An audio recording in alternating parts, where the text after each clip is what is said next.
संत गुरुजन, सुदूर पूर्व से पधारे धर्मानुरागी भक्त सज्जनों, सत्य भक्ति के स्रोत श्रद्धा मूर्ति माताएं बहनों,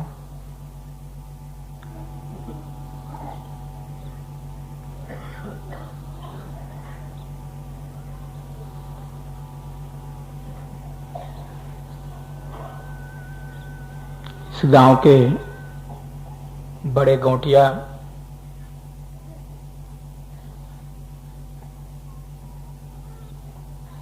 अभी आए। उन्होंने कहा कि रामायणी पर कुछ आप, रामायणी क्या है,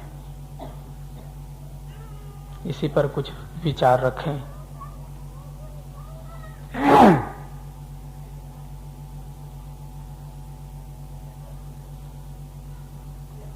विश्व वंदनीय सदगुरु कबीर साहब का मौलिक ग्रंथ है बीजक।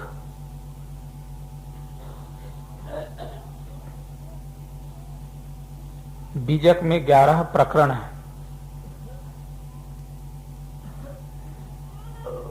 रामायणी, शब्द, ज्ञान चौतीसा, विप्रमतीसी, कहरा, बसंत, चाचर, बेली, बिरहुली, हिंडोला और साखी।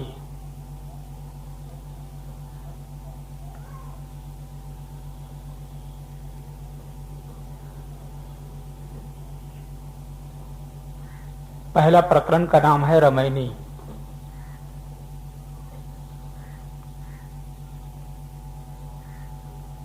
हर शब्दों के भीतर में उनका भाव छुपा हुआ होता है। महापुरुषों को जो संदेश समाज के लिए देना होता है, अपने अपने ढंग से गद्य के द्वारा, पद्य के द्वारा, कवित्त, छंद, दोहे, साखी आदि के द्वारा समाज को देते हैं। सदगुरु कबीर साहब के दोहे, उनकी साखियां और उनकी उलटवासियां समाज में बहुत ज्यादा प्रचलित है। कबीर पंथियों को छोड़कर अन्य मत में बहुत कम ऐसे लोग हैं जिन्हें ये पता होगा कि कबीर साहब के रामायणी, कहरा, बसंत, शब्द आदि भी पद हैं। वे जानते हैं कि बस कबीर के दोहे हैं, कबीर की साखियां हैं, वो बड़ी अच्छी होती हैं, इतना जानते हैं। बीजक देखने में ग्रंथ बहुत छोटा है, लेकिन ज्ञान का अनंत सागर है। कोई चीज देखने में छोटी हो तो उसकी शक्ति भी कम हो, ऐसा नहीं है। सच तो ये होता है कि जो चीज देखने में बड़ी होती है, कभी कभी उसकी शक्ति कम होती है।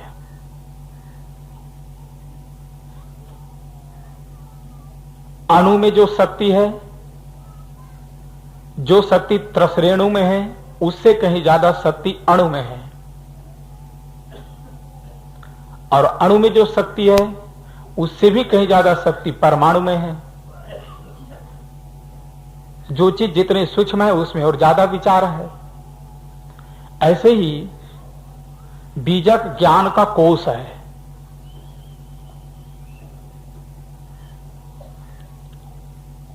और केवल उसमें दर्शन संबंधी चर्चाएं हुई हों ऐसा भी नहीं है। बीजक में धर्म, दर्शन, समाज, संस्कृति, परंपरा, जीवन के सभी पहलुओं पर बहुत विस्तृत चर्चा हुई है। सदगुरु कबीर साहब ने अपने वाणियों में गागर में सागर भरने का प्रयास किया है।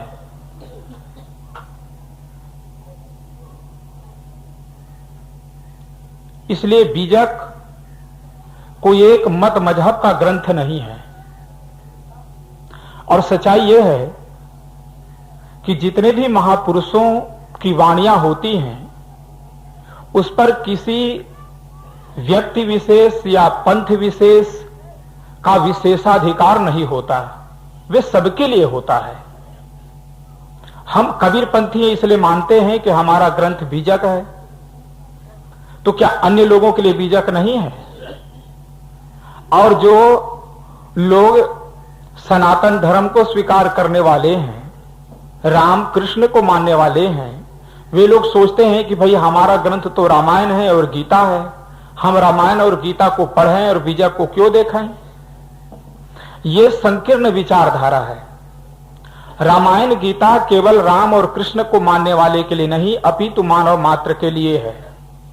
और इसी प्रकार बीजक केवल कबीर पंथियों के लिए नहीं बल्कि मानव मात्र के लिए है।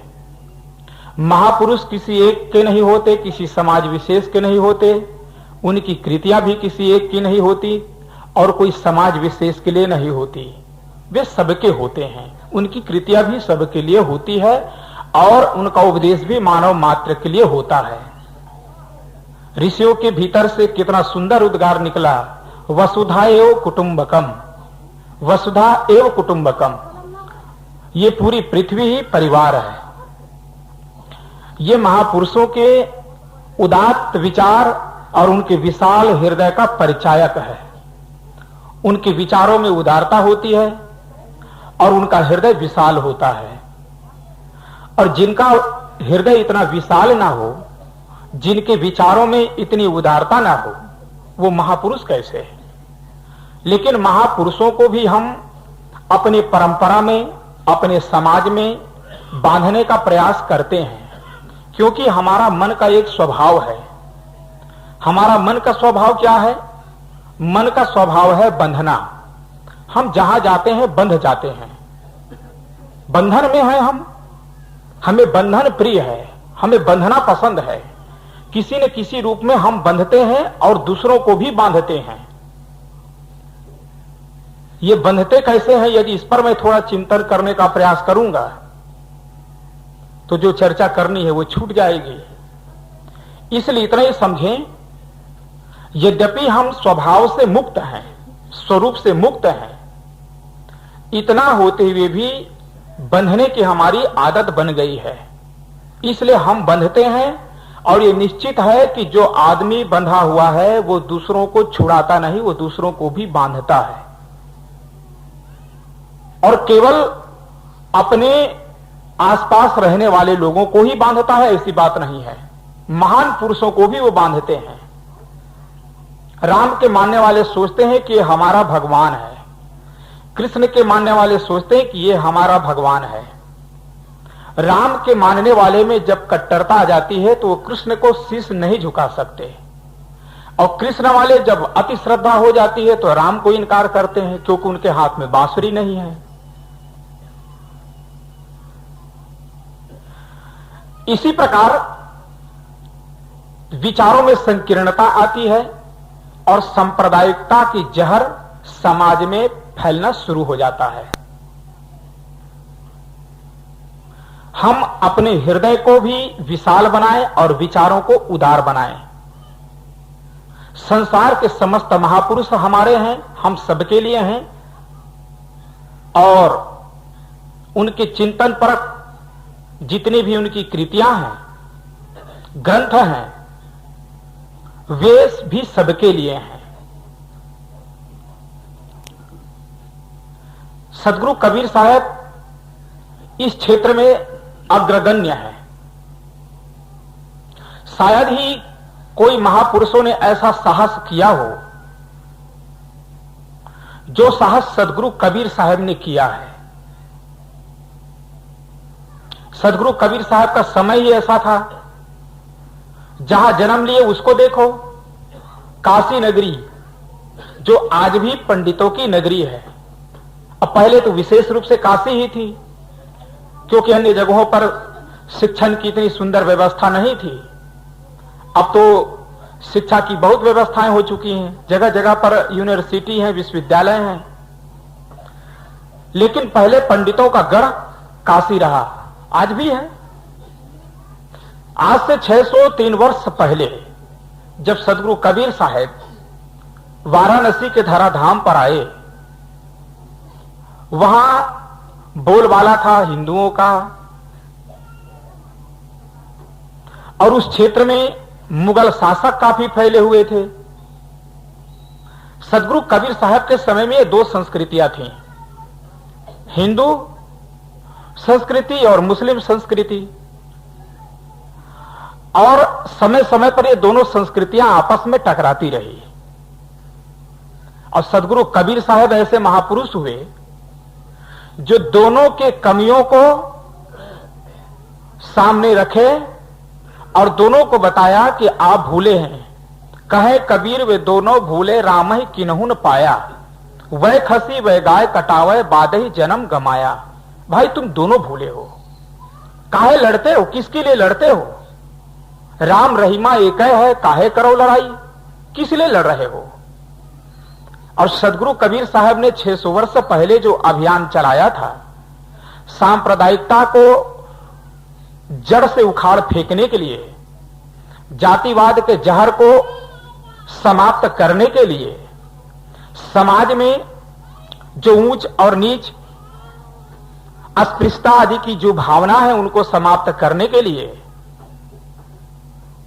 वही अभियान आज दुनिया भर के महापुरुष चला रहे हैं।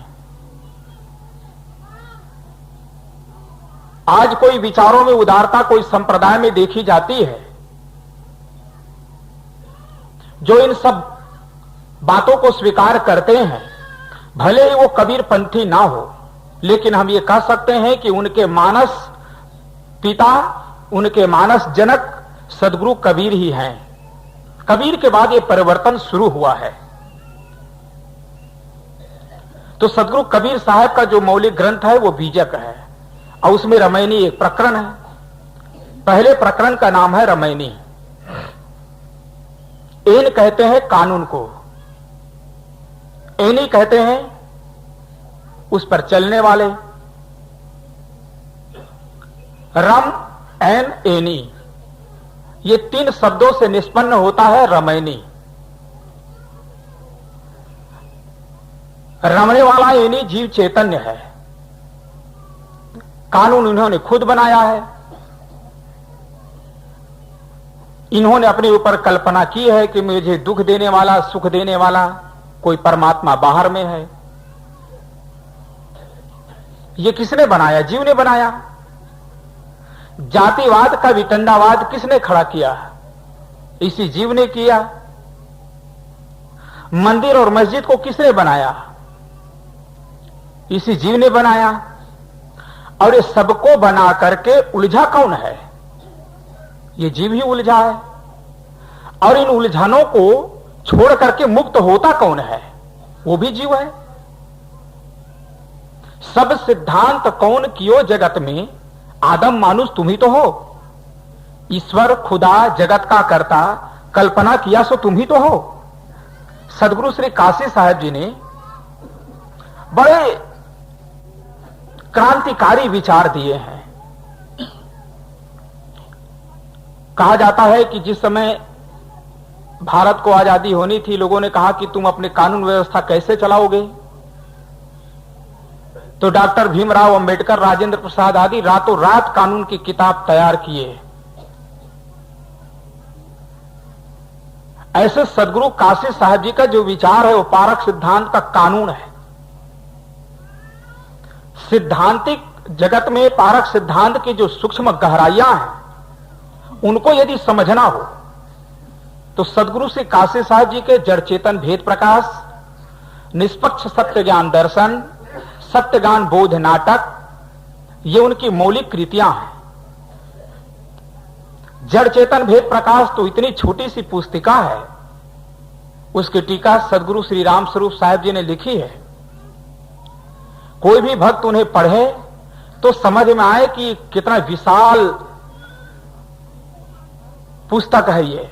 देखने में छोटे लेकिन कितना विशाल अर्थ लिया हुआ है। और जो चाहते हैं कि उन्हें सैद्धांतिक बोध हो तो सैद्धांतिक बोध प्राप्त करने के लिए बीजक, जड़ चेतन, भेद प्रकाश आदि अनेक ऐसे ग्रंथ हैं। बुरहानपुर से भी हैं, इलाहाबाद में भी बहुत सी किताबें हैं, बाराबंकी में भी हैं, जो सैद्धांतिक किताबें हैं उनका खूब अध्ययन हो। तो मैं कह रहा था कि जीव ही कानूनी है, इसने खुद कानून बनाया। संप्रदाय का झगड़ा, मंदिर मस्जिद का झगड़ा, ईश्वर ब्रह्म परमात्मा देवी देवता का झगड़ा, सारा झगड़ा ये जीव ही पैदा किया। अब इसी में उलझ गया, तो उलझ करके गया कहां? रमैनी है 84 तक। गौटिया जी कह रहे थे कि 84 रमैनी ही क्यों है, इसका भी अर्थ बताइएगा। जब जीव उलझा, कानून बना करके मान्यताओं का जाल पैदा किया, और उस मान्यताओं के जाल में जब जीव स्वयं उलझा तो उलझ करके गया 84 में। 84 का मतलब, कोई लोग मानते हैं कि 84 लाख योनियां कहीं होंगी। 84 लाख योनियों का जिक्र पुराणों में भी बहुत जगह जगह पर हुआ है, और आम लोगों की यही धारणा है कि 84 लाख योनियां होती होंगी। और लोगों ने तो गिनती भी कर दी है कि कितने लाख मनुष्य हैं, कितने लाख पशु हैं, लेकिन ऐसे 84 लाख नहीं है। चौ नाम 4, राशि नाम ढेरी, समूह 4 समूह है, मनुष्य, पशु, अंडज, तनधारी, उसमज, खान, राशि है 4। ये 4 खानियां हैं, मनुष्य, पशु, अंडज और उसमज। ये 4 खानियां हैं, इसके समूह हैं। मनुष्य में एक मनुष्य नहीं है, बहुत मनुष्य हैं। ये मनुष्यों का अपना समूह है। इसी प्रकार पशुओं का अपना समूह है, पशुओं में अनेक प्रजातियां हैं, जातियां हैं। इसी प्रकार उसवज में भी है, पक्षी में भी है। तो ये 4 खानियां हैं। इसमें यह समझना है कि जितने भी मनुष्य एक हैं। कभी कभी ऐसी बात हो जाती, उलझन में पड़ जाती है। कहते सब मानव एक है, मानव आत्मा एक है। मानव एक है, मानव आत्मा एक है, इसका मतलब मनुष्य एक है, एक ही आदमी है इस धरती पर, और आत्मा भी केवल एक ही है, ऐसा नहीं है। सबकी आत्मा एक है का तात्पर्य है कि आत्मा के गुण एक हैं। आपके भीतर, मेरे भीतर, नर के भीतर, नारी के भीतर, सभी के भीतर जो बैठी हुई ज्योतिर्मय आत्मा है, चिन्मय चैतन्य है, वह चैतन्य ज्ञान स्वरूप है। लेकिन संख्या की दृष्टि से सब अलग अलग है। क्वांटिटी और क्वालिटी का भेद है। जैसे हम लोग मंडी में जाते हैं, बाजार में, वहां कहीं पर चने की ढेरी लगी है, कहीं पर अरहर की ढेरी लगी हुई है, कहीं धान की ढेरी है। अलग अलग है, सब अपने अपना माल रखे हैं। नीलाम होता है, दलाल आता है, हाथ में ले लेता है, थोड़ा सा पूछते हैं, भैया ये कौन सा चना है?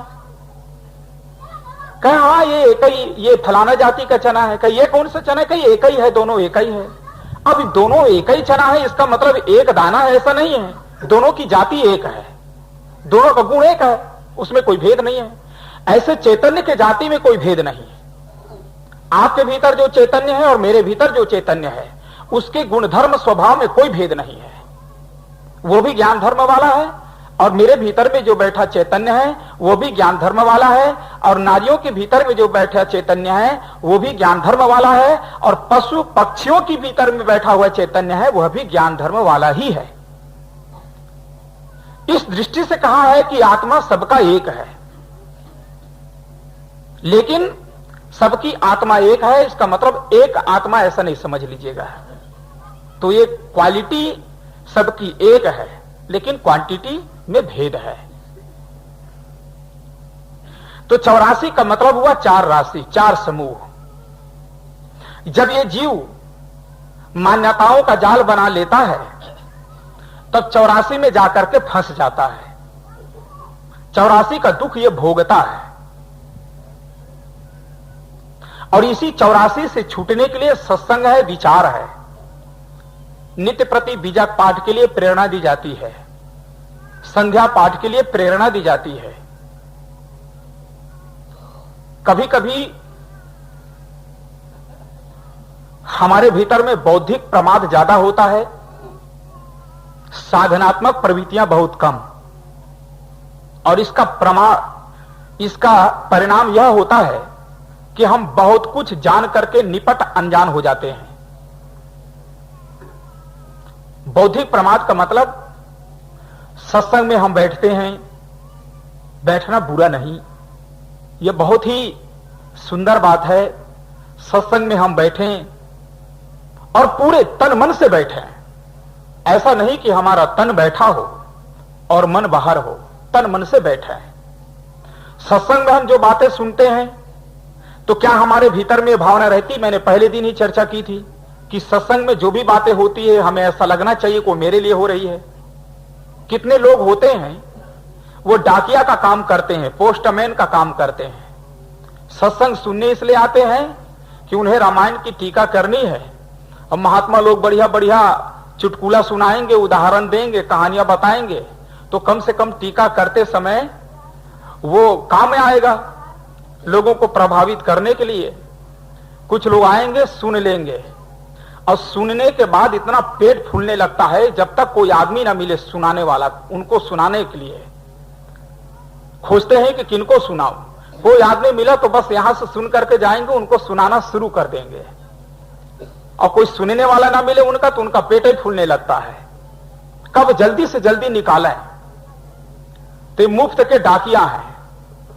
डाकिया क्या करता है? कम से कम उसको तो आजीविका के लिए पैसे भी मिलते हैं। यहां का पत्र उठाता है लेटर बॉक्स से, पत्र पेटी से, और जिनका पत्र है उनको ले जाकर के दे देता है। तो ऐसे हम लोग भी हैं, यहां से सुने, उठाए यहां से संतों के शब्दों को और ले जाकर के उन शब्दों को दूसरों को दे दिए, बांट दिए, और हम तो वहीं के वहीं रह गए। तो मुफ्त के डाकिया बने, मुफ्त के पोस्टमैन, अपने तो कुछ नहीं मिला। कितने लोग हैं जो सुन करके बुद्धि में इतना प्रमाद बना लेंगे, जीव का क्या है, उसका बंधन कैसे होता है, मुक्त कैसे होगा, मुक्त होकर के जीव कहां रहेगा, मुक्ति का अनुभव होता है कि नहीं होता है। यह सच है कि इन सब बातों का जानकारी होना बहुत जरूरी है, क्योंकि जब तक विचारों में स्थिरता नहीं आएगी, हमें वस्तु स्थिति का सम्यक बोध प्राप्त नहीं होगा, तब तक से ठहराव कैसे होगा। ठहराव के लिए तो सिद्धांत की भूमिका बहुत जरूरी है, लेकिन ठहराव के लिए बहुत कम लोग ऐसा कर पाते हैं। जीवन बीत जाता है, पूछते रहते हैं कि मुक्ति के बाद हमें अनुभव होगा कि नहीं होगा। एक आदमी पूछे मुझसे कि साहब मुक्त होंगे तो हमें अनुभव होगा कि मैं मुक्त हो गया। हमने कहा भैया आपको भूख लगी हो और भोजन कर लो, किसी से पूछना पड़ेगा क्या कि भोजन करने के बाद क्या मुझे पता चले, कैसे पता चलेगा कि मेरा पेट भरा कि नहीं भरा है? कोई आदमी ऐसा पूछेगा? जिसका पेट भरा होगा वही ये कहेगा कि भूख कैसी होती है और भोजन करने के बाद उसके तृप्ति का अनुभव कैसा होता है। लेकिन जिसको भूख लगी वो ऐसा नहीं पूछता। भूख लगी है जिसको, वो तो भोजन ही पूछता है कि भोजन कहां मिलेगा, कैसे मिलेगा। अब भोजन करने के बाद स्वयं पता चलता है कि भूख अब मिट गई है।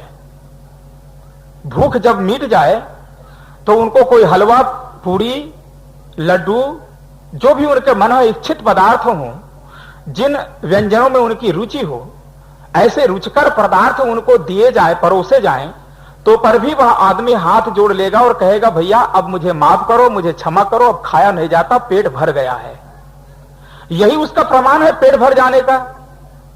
ऐसे ही मुक्ति का यही प्रमाण होगा कि जब हमारे भीतर में आप उसके प्रमाण स्वयं हैं। कौन दूसरा बताएगा मुक्ति का प्रमाण? बंधन आप अपने जीवन में देख रहे हो कि नहीं देख रहे हो? आपका मन कहीं लगता है कि नहीं कि बंधा है? यहां हम बैठे हैं, घर छोड़कर आए हैं, और अभी मन बंधा है कि नहीं बंधा है? कोई एक बच्चा इधर से निकल जाए तो उसको देख करके अपने बच्चे की याद आ जाती है। किसी के पशु यहां खूंटे तोड़ करके भागने लगे तो आपको अपने पशु की याद आ जाएगी कि पता नहीं, लड़का समझदार भी नहीं है, कहने पर तो मान करता नहीं, अब मैं कह के भी नहीं आया हूं तो पता नहीं कौन दशा हो रही होगी, पशुओं का क्या हो रहा होगा। तुरंत चिंतन आपका वहां पहुंच गया, चित्त आपका वहां पहुंच गया। तो आपका मन बंधा है कि नहीं बंधा है? यह बंधन का एहसास होता है कि नहीं होता है? और जो बंधन का एहसास हो रहा है, हमको यह पता चल रहा है कि मैं बंधा हूं, तो मुक्ति का एहसास भी हमको ही होगा। भूख जिसको लगती है तो भूख मिटने का एहसास भी वही करेगा, उनका अनुभव भी वही करेगा। भूख का अनुभव जिसको होगा वही भोजन, पेट भरने का भी अनुभव प्राप्त करता है। ऐसे जिसको बंधन का अनुभव एक बार हो जाए तो उसको मुक्ति का भी अनुभव होगा। कितने लोग हैं जो बंधन का अनुभव करते हैं? सच्चाई तो यह है कि मुक्ति इसलिए नहीं हो रही है क्योंकि हम बंधन का अनुभव ही नहीं करते हैं। हम बंधन को ही मुक्ति माने बैठे हैं, हम बंधन को ही परतंत्रता को ही स्वतंत्रता माने बैठे हैं। हम इंद्रियों की स्वतंत्रता को समझते हैं कि ये मुक्ति है और उसको हम मुक्त विचार कहते हैं। जो देखने की इच्छा हो गई उसे देख लो, इंद्रियों से भोगने की इच्छा हो गई भोग लो, खाने की इच्छा हो गई खा लो। हम समझते हैं हम मुक्तवादी हैं, हम किसी के परतंत्र नहीं हैं, हम बंधन में नहीं हैं। तो आप इंद्रियों के बंधन में है कि नहीं है? मन के बंधन में है कि नहीं है? तो भीतर में हमें अपना बंधन का अनुभव होना चाहिए कि मैं बंधा हुआ हूं। और ये निश्चित जान लीजिए कि एक बार यदि हमारे भीतर में ऐसा लग जाए कि मैं बंधा हूं तो फिर छूटने की तड़प उसी दिन से शुरू हो जाएगी। लोग कहते कल्याण के लिए क्या करना पड़ेगा, मुक्त होने के लिए क्या करना पड़ेगा? मुक्त होने के लिए केवल बंधन को पहचानना पड़ेगा कि आपको महसूस हो कि मैं बंधन में बंधा हुआ हूं। और जिस दिन आपको अनुभव होगा मैं बंधन में बंधा हूं, फिर आपको बोझ मालूम पड़ेगी दुनिया। जिस चीज में आप बंधे हुए मालूम पड़ेंगे वो आपके लिए बोझ हो जाएगा और आप के भीतर से ऐसी प्रेरणा होगी कि मैं कितना जल्दी इससे छूट जाऊं, कितना जल्दी मैं अपने आप को इससे निकाल लूं, अलग हो जाऊं। नहीं रह सकते आप। जब तक पत्नी से आपका प्रेम है तब तक आपको पता नहीं चलेगा। बरसों बीत जाएंगे, आपको लगेंगे कि जैसे थोड़े ही दिन बीते हैं। लेकिन जिस दिन अनबन हो जाए आपका चित्त बोझिल हो जाएगा, आप उनसे छूटना चाहेंगे, उनसे अपना पिंड छुड़ाना चाहेंगे। फिर उनके साथ 1 घंटा बैठना आपको लगेगा कि दिन भर बीत गया है। आप जानते हैं बंधन है समय को बढ़ाने वाला। सैद्धांतिक दृष्टि से नहीं कह रहा हूं, मेरे भाव समझिएगा। और मुक्ति है समय को कम करने वाला। मतलब जब आपका चित्त बंधनों में बंधा होगा, चित्त बोझिल होगा, विषय का विकार होगा, अनेक प्रकार की चिंता होगी, परेशानियां होंगी, व्यथा होगी, पीड़ा होगी, तो जब दुख होता है ना तो एक एक पल एक एक घंटे जैसे लगता है, एक एक दिन ऐसे लगते हैं जैसे वर्षों बीते जा रहे हैं। जब दुख में होता है तो आदमी बार बार घड़ी देखता है, ऐसा लगता है कि घड़ी की कांटा भी रुक गया है, आगे बढ़ ही नहीं रहा है। और जिस समय चित्त में प्रसन्नता हो, मन में प्रफुल्लता हो, किसी प्रकार की कोई परेशानियां ना हो, मन तनावों से मुक्त हो, ऐसे मन के प्रमुदित अवस्था में सारा दिन बीत जाता है, पता ही नहीं चलता कब सुबह हुआ और कब शाम हो गया। विवाह की तैयारी हो रही, घर में रिश्तेदार सुबह से आ रहे हैं, आज बाराती आने वाले हैं, सुबह से तैयारियां चल रही, जल्दी स्नान करो, कपड़े में इस्त्री करवाओ। देखो टेलर कहा गया था कि मैं बाराती आते तक कपड़ा दे जाऊंगा, दिया है कि नहीं दिया है, जाओ जरा पता लगाओ। हलवाई का पता करो, मिठाइयां बनी है कि नहीं बनी है, लोगों को तैयारी करवाओ, शरबत की, पानी की, बाराती की व्यवस्था की, इंतजाम की।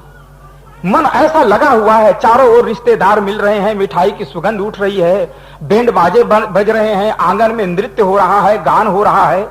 मन ऐसा कहता है कि आज तो स्वर्ग उतरा हुआ है। देखते देखते कब दोपहर हो गया, कब शाम हो गई, कुछ पता ही नहीं चलता। दिन कैसे बीत गए, लगता है कि दिन बड़ा छोटा है। अरे घड़ी देखते तब कहते अरे अब तो 12 बज गए, अभी ये काम तो बाकी रह गया। हम ऐसे आश्चर्य से घड़ी देखते हैं, कहते अभी तो 12 बज गया, मानो अभी हम सोए थे। सोए नहीं थे, यद्यपि हम जाग रहे थे, लेकिन मन में हमारी प्रसन्नता है। और मन में जब दुख होता है तब बार बार हम घड़ी को देखते हैं, लगता है कि घड़ी का कांटा रुका है, चलता ही नहीं। समझ लीजिएगा जिस दिन आपको मुक्ति का अनुभव होगा समय का नहीं, लेकिन उसके बाद में आप देखिए, एक दिन आपने खुशी मनाई और पूरे जीवन आपके जीवन में दुख है। पहले तो आप पतिदेव बन गए और बाद में फिर ऐसे बन गए, ऐसे आपकी जिंदगी बंध गई कि ना आपको छोड़ते बनता है ना आपको पकड़ते बनता है।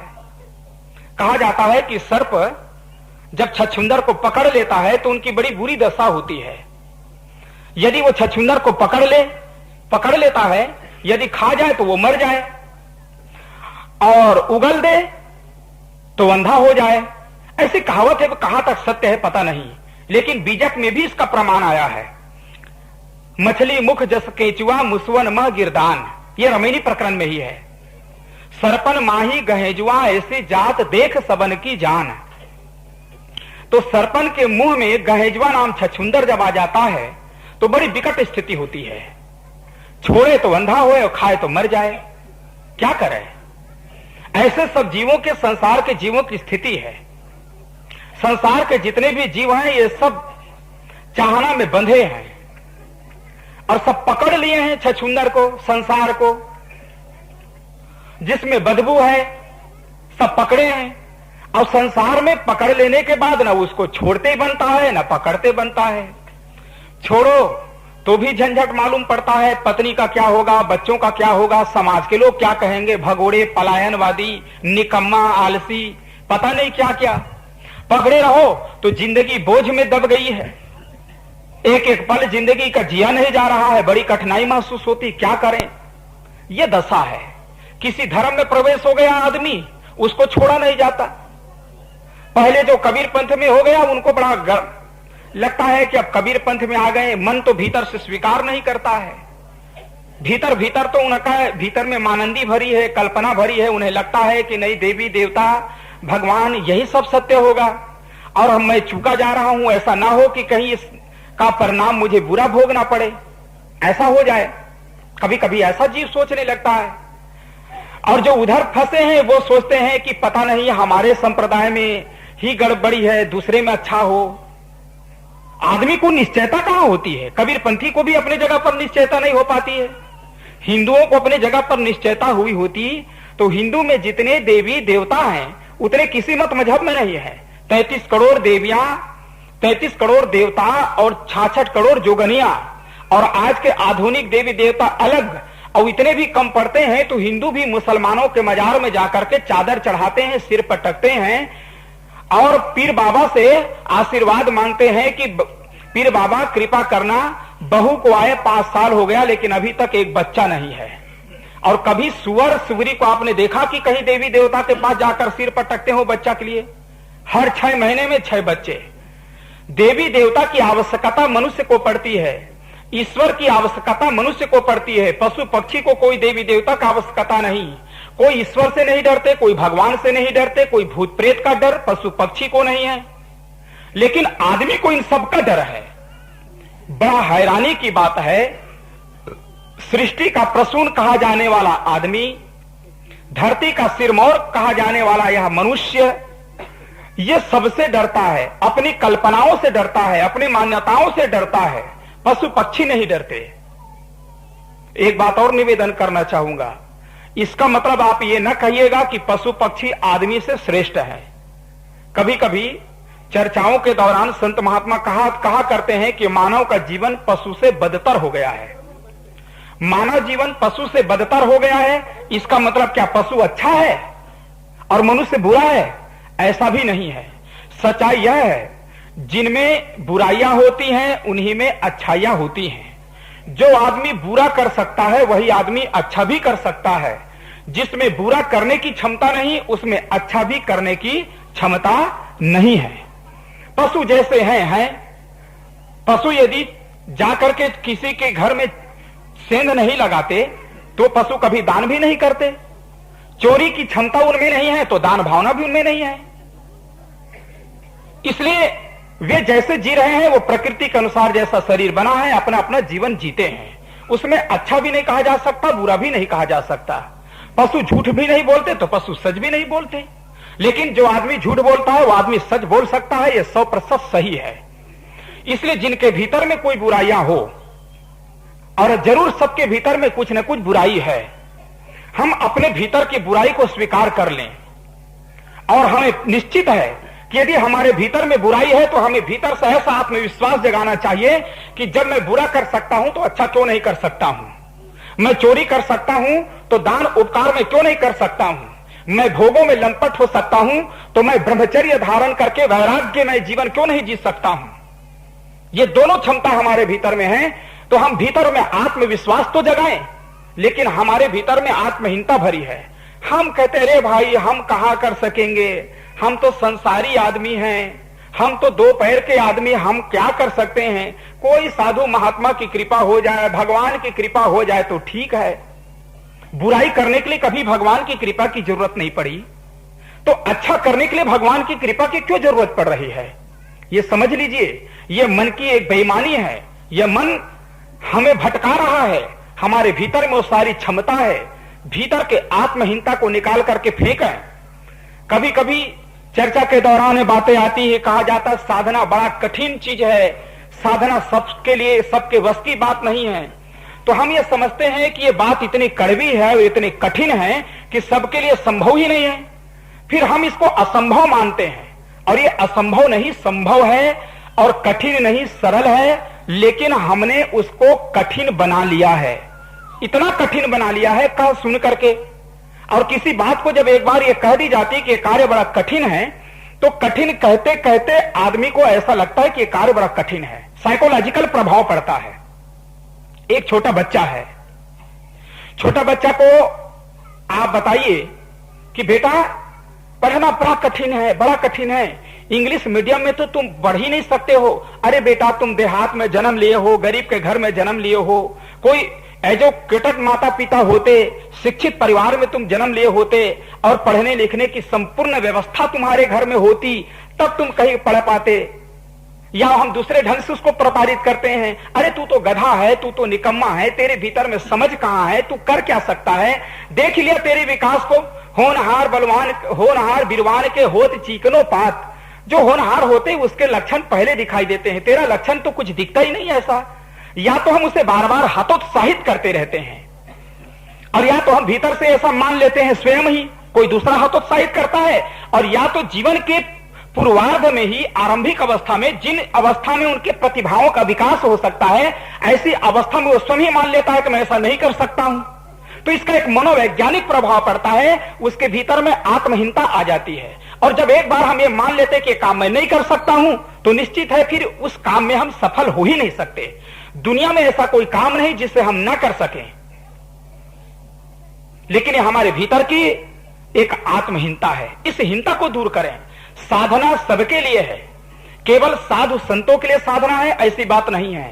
साधना सबके लिए है, और जिस दिन आप निश्चय कर लेंगे आपके लिए सरल हो जाएगा। मैंने पहले निवेदन किया था कि आपको बोझ मालूम पड़ना चाहिए, संसार आपको बोझ मालूम पड़ना चाहिए, तो आप संसार से छूट जाएंगे। आपको बंधन का बोध होना चाहिए कि मैं बंधन में बंध गया हूं, आप तत्क्षण छूट जाएंगे। बोध होना ही बंधन से छूटने का एक उपाय है। और बोध किसका? मुक्ति का नहीं, बंधन का। बंधन का बोध हो आपको कि मैं बंध गया हूं, फिर आप बंद करके रह ही नहीं सकते हैं। जब तक आपको पता नहीं चलता मैं बंधा हूं, आपको बंधन भी आभूषण मालूम पड़ता है।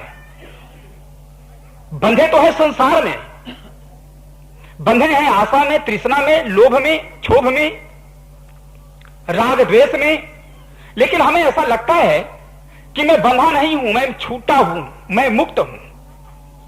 तो जब तक हमें अपने बंधन का अनुभव नहीं होगा, मुक्त कैसे होंगे? इसलिए बंधन का हमें पता चले। जब तक भूख का अनुभव नहीं होगा तो भोजन का महत्व हम नहीं जान सकते हैं। भूख जिसको लगती है वही भोजन के महत्व को समझता है। प्यासा आदमी ही पानी के महत्व को समझता है, प्यासा पानी को समझता है, और भूखा आदमी भोजन के महत्व को समझता है। इसी प्रकार जिसके भीतर में कल्याण की भावना होती है वही सत्संग के महत्व को समझता है, और वही साधु गुरु के भी महत्व को समझ सकता है, और वही समझ सकता है फिर मुक्ति क्या है। जब तक से हम बंधन को ना समझें तब तक मुक्ति समझ में नहीं आएगी। और इसलिए संत गुरुजन हमें बंधन के विविध पहलुओं को परखाते हैं। संसार में हम कैसे बंधे हैं, मान्यताओं के जाल में हम कैसे बंधे हैं, और ये मान्यताओं का जाल किसने बनाया है, और संसार के जो जाल किसने बुने हैं। सदगुरु कबीर साहब कहते हैं, आपू ही बरी आपन बर, आपू ही बरी आपन गर बंधा, झूठा मोह काल को फंदा। ये सब रमैनी के प्रकरण के हैं। साहब कहते हैं कि अपने ही हमने अपने गले में ही अपने बंधन की फांसी लगा ली है। हम ये स्वयं करते हैं, तो बंधन तो हम स्वयं बनाते हैं। तो एनी ये जीव है, और एन कहिए कानून। अपने बंधन बनाया, संसार का उलझन बना लिया, मान्यताओं का जाल बना लिया, नाना देवी देवता खड़ा कर लिया, नाना भूत प्रेत खड़ा कर लिया, अपने सुख दुख देने वाला कोई परमात्मा अपने ऊपर खड़ा कर लिया, सुख शरीर में मान लिया, इंद्रियों में मान लिया, भोगों में मान लिया, संसार में मान लिया। स्वयं ये मान मान करके बंधन बनाता चला गया, और उसी बंधनों में उलझ गया, और उसी का परिणाम 84 है। और 84 से 85 में जाना हो, अर्थात मुक्त होना हो, तो इस 84 के बंधन को हम समझ लें। जिंदगी बोझ मालूम पड़ती हो तो फिर जिंदगी को सरल बनाने के लिए उपाय सोचा जा सकता है। और जिंदगी यदि बोझ ही नहीं मालूम पड़ती, जो आदमी ये कहता है हमारे जीवन में कोई समस्या नहीं, उसके लिए समाधान का क्या उपाय है। तो हम सत्संग में बैठे तो सत्संग हमारे लिए प्रमाद न बने, मुक्ति की चर्चा खूब कर लें, लेकिन भाव कुछ नहीं। तो संत महात्मा में कहते हैं कि पाठ करो, सत्संग करो, बीजक पाठ करो। तो हम बीजक पाठ ऐसे किए जा रहे हैं। कभी कभी तो मुझे ऐसा लगता है, ये बात आपको अच्छी नहीं लगेगी, शायद मेरे गुरुजनों को भी, लेकिन मैं ये कहता हूं कि यदि पाठ में भाव ना हो तो ना करना ही अच्छा है। संध्या पाठ करने की इच्छा ना हो तो ना करना ही अच्छा है। वो संध्या पाठ भी किस काम का जिसके भीतर में कोई भाव ना भरा हो। पाठ तो हो रहा है, प्रभु जी तुम बिन कौन छुड़ावे, महादुखित यमजाल फांस है, तास वो कौन बचावे। ऐसा लगता है कि कोई सुपरफास्ट ट्रेन चल रहा है, प्रभु जी तुम बिन कौन छुड़ावे। अब इस पाठ का भी कोई मतलब हुआ। रोज तो पाठ कर रहे हैं कि प्रभु जी तुम बिन कौन छुड़ावे, भाव तो जरा भी नहीं है। शब्द का कोई अर्थ भी तो होता है, लेकिन किसी समय आपका प्राण ऐसा उसमें उड़ेल जाए, भीतर से हमें लगे और भीतर आत्मा हमारी रोले कि प्रभु जी तुम बिन कौन छुड़ावे, महा कठिन यम जाल फांस है, तासो कौन बचावे, प्रभु जी तुम बिन कौन छुड़ावे। भीतर से आत्मा रोले कि प्रभु जी तुम बिन कौन छुड़ावे। फिर निश्चित है उस समय आप छूटेंगे। कम से कम उतने देर के लिए आप निश्चित ही छूट जाएंगे, क्योंकि आपका मन प्रार्थना से भर गया है। और जिस समय हमारा मन प्रार्थना से भरा हुआ होता है, उतने क्षण के लिए वासना समाप्त हो जाती है। याद रखिएगा, जितने आप प्रार्थना में डूबेंगे उतने वासना से आप अलग हो जाएंगे, और जितने आप प्रार्थना से दूर जाएंगे उतने आपके भीतर में वासना समाहित होती चली जाएगी। वासनाओं से दूर हटना हो तो प्रार्थनाओं में डूबना चाहिए, और वासनाओं में डूबना हो तो प्रार्थनाओं से अलग हो जाओ। तो संध्या पाठ है, गुरु वंदना है, बीजक पाठ है, ये गुरु वंदना है। इसको पूरे भाव के साथ हम करें, पूरे पूरे भाव के साथ यदि हम ये सब काम करेंगे, तब हमें पता चलेगा कि इसका महत्व क्या है। तो कल्याण का महत्व वही जानता है जो बंधनों से छूटना चाहता हो। हम बंधन से छूटना ना चाहें तो सत्संग एक दिमागी कसरत है। कल्याण की भावना हमारे भीतर में नहीं है। हम नहीं चाहते कि हमारा कल्याण हो, हमारी मुक्ति हो, हम बंधन से छूटें, ये भावना हमारे भीतर में नहीं है। और हम सत्संग करते हैं तो ऐसा सत्संग क्या है, दिमागी कसरत, बुद्धि का व्यायाम कि जीव बंधन से कैसे छूटेगा और मुक्त होकर के कहां जाएगा। ये दिमागी कसरत हमने कर ली, थोड़ी सी दार्शनिक चर्चा हमने कर ली। नहीं, भीतर से पूरा का पूरा ऐसा भाव हो कि मेरा कल्याण करना है, आज करना है और अभी करना है। जब ऐसे निश्चय हमारे भीतर में हो जाएगा तो ये प्रश्न कम उठेंगे और साधना की ओर हमारी वृत्ति मुड़ेगी। और जब साधना की ओर हमारी वृत्ति मुड़ेगी तो 84 से छूट जाएंगे। तो मैं बता रहा था रमैनी, तो ये रमने वाला जीव चेतन है। ये एनी जीव चेतन अनेक प्रकार के कानून बनाता है, मान्यताओं का जाल बुनता है। संसार में यद्यपि कोई अपना नहीं है, फिर भी परिवार को अपना माना, समाज को अपना माना, ये मेरी माँ, ये मेरे पिता, ये मेरे भाई, ये मेरी बहन, और फिर इसी प्रकार धीरे धीरे मान्यताओं के जाल बनाता जाता है, उलझता जाता है। शरीर अपना नहीं, शरीर को अपना माना, भोगों में सुख माना, शरीर में सुख माना, रूप में सुख माना, रुपये में सुख माना, पद में सुख माना, परिवार में सुख माना, प्रतिष्ठा में सुख माना, मान्यताओं का जाल बना बना करके उलझता गया। और उधर कहीं फिर बाहर में देवी देवता भूत प्रेत भगवान और पता नहीं क्या क्या मान्यताओं के जाल अनेक हैं। और इस मन के अनंत जाल में स्वयं उलझ करके रह गया है। तो ये कानूनी जीव चेतन ने स्वयं कानून बनाया, मान्यताओं का जाल बनाया और उसी जाल में उलझ करके और उसका परिणाम भुगतता है 84। रामायणी 1 से 84 तक है। मतलब है कि एक ये जीव चेतन और मान्यताओं के जाल में उलझ करके, खानी वानी के जाल में उलझ करके 84 के प्रवाह में बह रहा है, जन्म मरण के चक्र में पड़ा हुआ है। इस चक्र से छूटना हो तो कानूनी जीव को यह समझना पड़ेगा कि मेरे बनाए हुए जाल हैं और अपने ही बनाए हुए जालों को तोड़ने के लिए सदगुरु कबीर साहब का पूरा बीजक है। सदगुरु कबीर साहब पूरे बीजक में मूल के वो इशारा किए हैं कि स्वरूप तुम्हारा चेतन है, उसको तुम समझो। जितने भी बनाए हुए तुम्हारे जाल है इसको तुम परख करके छोड़ो। जाल को कोई दूसरा नहीं बनाया है, दूसरे ने जाल बिछाया भी नहीं, तुमने स्वयं जाल बनाया बिछाया और तुम स्वयं फंसे हो और उससे तुम अलग भी हो सकते हो। तो पूरे बीजक का भाव यही है। तो गौटिया जी ने कहा था रामायणी का भाव बताइएगा, मैंने थोड़ा निवेदन किया, अपनी वाणी को यहीं पर मैं विराम लेता हूं। बोलिए सदगुरु कबीर साहेब की जय, भक्त समाज की।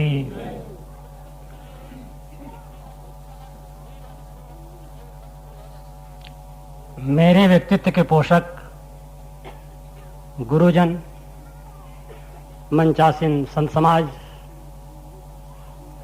ग्रामवासी एवं दूर दूर से आए हुए धर्मानुरागी बंधुओं, भक्तिमती माताओं एवं बहनों,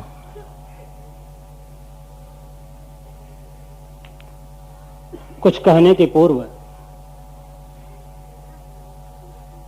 सदगुरु कबीर की प्रशंसा में एक कविता है जिसकी रचना पूज्य गुरुदेव श्री अवलाद साहब जी ने की है। प्रस्तुत है आपके समक्ष। पश्चात कुछ निवेदन।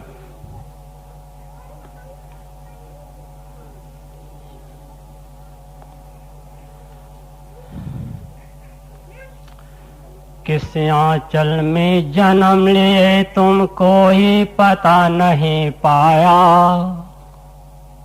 किस आंचल में जन्म लिए तुम कोई पता नहीं पाया।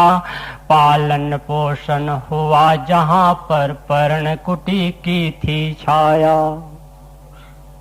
सब विध से लाचार रहे तुम दुनिया की नजरों में, सब विध से लाचार रहे तुम दुनिया की नजरों में। पर तुम तेरे साथ रहे या फैल गई खबरों में। थे अनेक जन्मों की संचित भभक पड़े जीवन में, थे अनेक जन्मों के संचित भभक पड़े जीवन में। चकित रह गए मुल्ला पंडित देखल हर जन जन में। साच झूठ जैसा का तैसा कहना तुमने जानी, साच झूठ जैसा का तैसा कहना तुमने जानी। धर्म क्षेत्र के तुम विज्ञानी साक्षी बीजक बानी।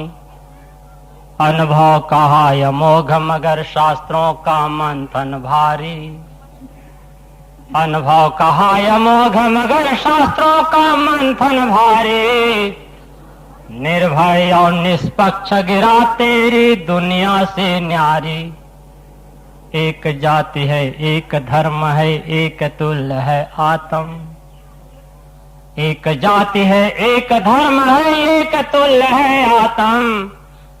कहा एकता का तुमने है मानव मध्य महात्म। ज्येष्ठ पूर्णिमा की गर्मी में आए गर्मी लेकर, ज्येष्ठ पूर्णिमा की गर्मी में आए गर्मी लेकर। फटकारा सारे दंभी को प्रेम फुआरा देकर। वज्रादपि थे कठिन मगर कुसुमादपि कोमल मन था, वज्रादपि थे कठिन मगर कुसुमादपि कोमल मन था। रहे सत्य के पथिक सत्य दाता सत्य तेरा धन था। तुम थे तुम्ही समान, तुम थे तुम्ही समान। तुम्हारी वाणी तब वाणी से है कबीर बेजोड़ सभा के मध्य सभी ज्ञानी की। है कबीर बेजोड़ सभा के मध्य